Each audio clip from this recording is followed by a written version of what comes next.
بسم اللہ والحمد للہ والصلاة والسلام علی رسول اللہ نحمدہ ونصلی علی رسولہ الکریم وعلی آلہ واصحابہ اجمعین۔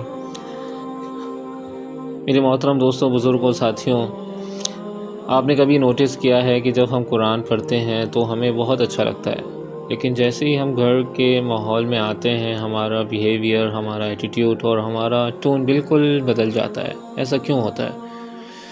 اگر کسی کے پاس جواب ہے تو ضرور بتائیں۔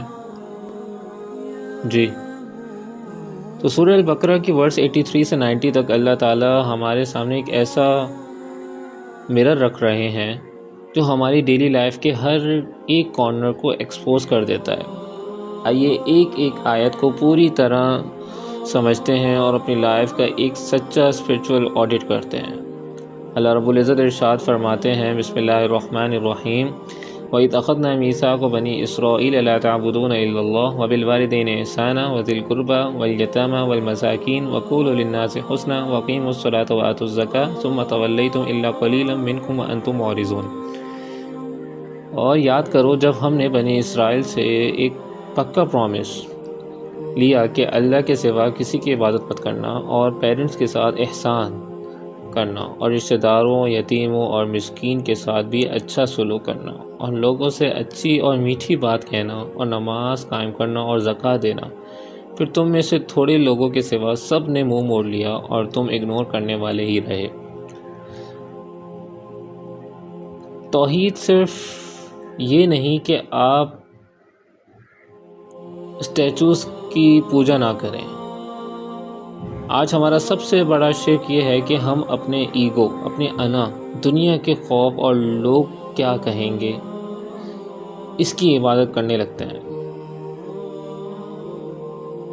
احسان کا مطلب ہے ٹو مچ گڈ۔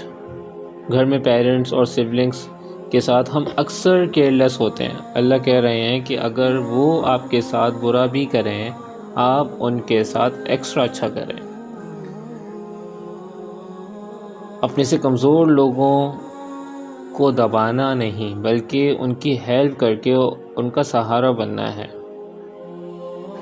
اپنی زبان پر کنٹرول، طعنے اور کڑوا بولنا چھوڑ دیں۔ ہر کسی سے سافٹ اور رسپیکٹفل لینگویج میں بات کریں۔ اللہ رب العزت آگے ارشاد فرماتے ہیں، وَإِذْ أَخَذْنَا مِيثَاقَكُمْ لَا تَسْفِكُونَ دِمَاءَكُمْ وَلَا تُخْرِجُونَ أَنفُسَكُمْ مِنْ دِيَارِكُمْ ثُمَّ أَقْرَرْتُمْ وَأَنْتُمْ تَشْهَدُونَ ثُمَّ أَنْتُمْ هَؤُلَاءِ تَقْتُلُونَ أَنفُسَكُمْ وَتُخْرِجُونَ فَرِيقًا مِنْكُمْ مِنْ دِيَارِهِمْ تَظَاهَرُونَ عَلَيْهِمْ بِالْإِثْمِ وَالْعُدْوَانِ وَإِنْ يَأْتُوكُمْ أُسَارَىٰ تُفَادُوهُمْ وَهُوَ مُحَرَّمٌ عَلَيْكُمْ إِخْرَاجُهُمْ أَفَتُؤْمِنُونَ بِبَعْضِ الْكِتَابِ وَتَكْفُرُونَ بِبَعْضٍ فَمَا جَزَاءُ مَنْ يَفْعَلُ ذَلِكَ مِنْكُمْ إِلَّا خِزْيٌ فِي الْحَيَاةِ الدُّنْيَا وَيَوْمَ الْقِيَامَةِ يُرَدُّونَ إِلَىٰ أَشَدِّ الْعَذَابِ وَمَا اللَّهُ بِغَافِلٍ عَمَّا تَعْمَلُونَ۔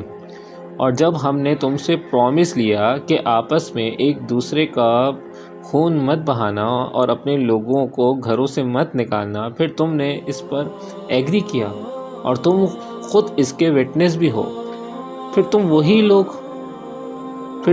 وہی لوگ ہو جو اپنے ہی بھائیوں کو کل کرتے ہو اور ان کے ایک گروپ کو گھروں سے نکالتے ہو، ان کے خلاف گناہ اور ظلم میں مدد کرتے ہو، اور اگر وہ پرزنر بن کر آئیں تو فدیہ دے کر چھڑاتے ہو جبکہ انہیں نکالنا ہی حرام تھا۔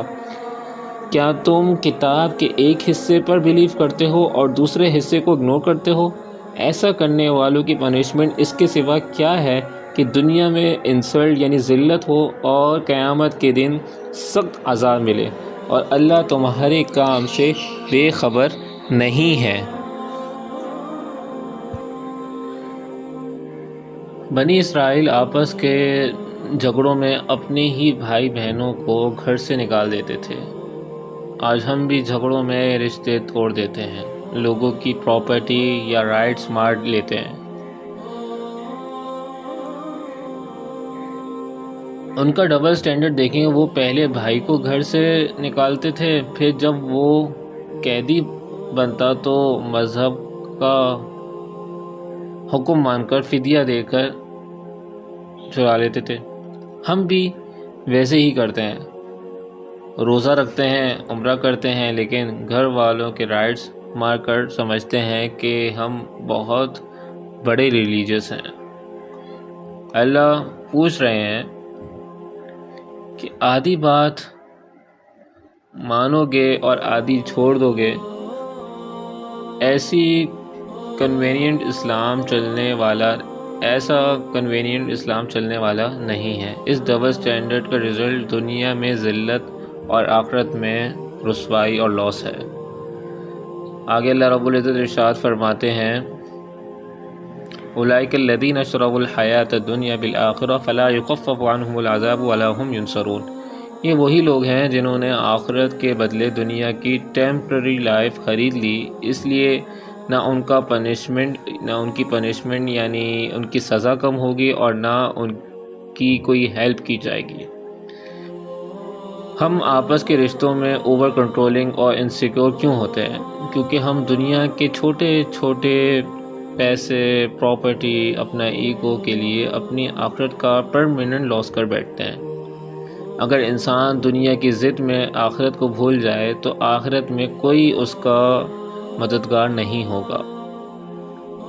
آگے اللہ رب العزت ارشاد فرماتے ہیں وَلَقَدْ آتَيْنَا مُوسَى الْكِتَابَ وَقَفَّيْنَا مِن بَعْدِهِ بِالرُّسُلِ وَآتَيْنَا عِيسَى ابْنَ مَرْيَمَ الْبَيِّنَاتِ وَأَيَّدْنَاهُ بِرُوحِ الْقُدُسِ أَفَكُلَّمَا جَاءَكُمْ رَسُولٌ بِمَا لَا تَهْوَىٰ أَنفُسُكُمُ اسْتَكْبَرْتُمْ فَفَرِيقًا كَذَّبْتُمْ وَفَرِيقًا تَقْتُلُونَ وَقَالُوا قُلُوبُنَا غُلْفٌ بَل لَّعَنَهُمُ اللَّهُ بِكُفْرِهِمْ فَقَلِيلًا مَا يُؤْمِنُونَ۔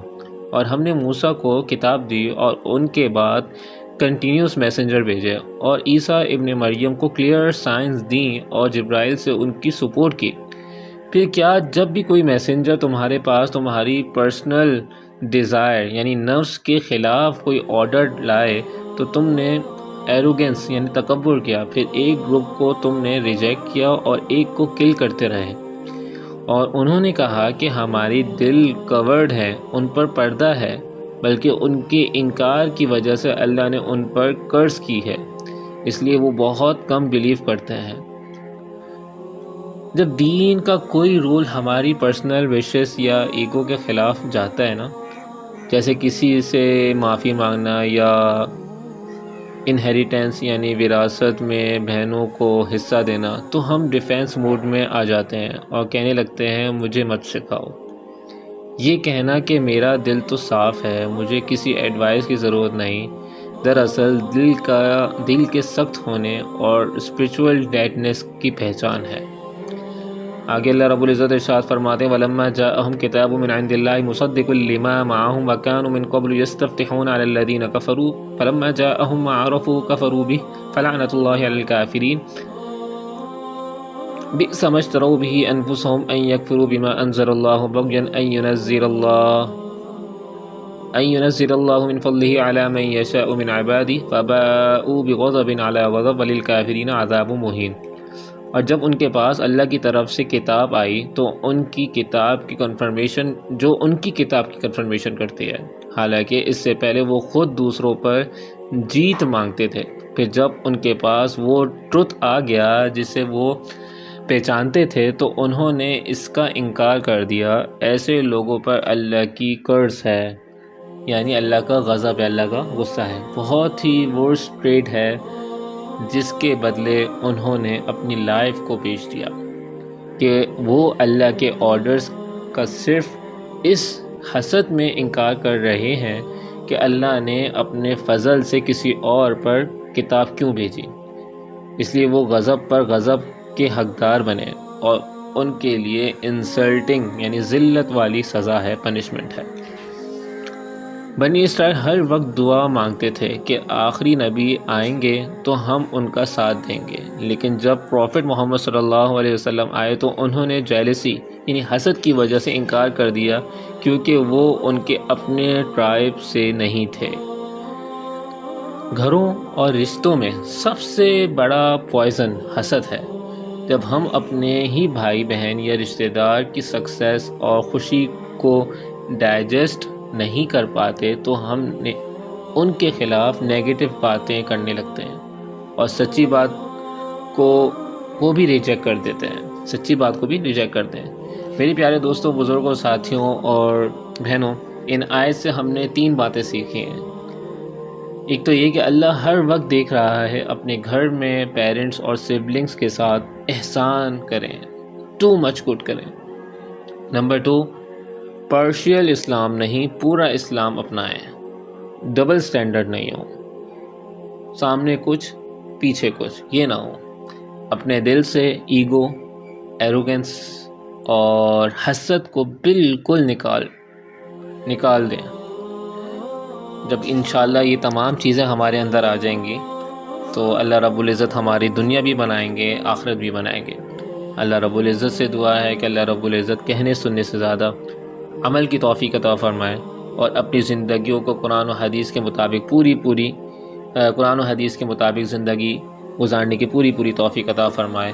وآخر دعوانا ان الحمد للہ رب العالمین۔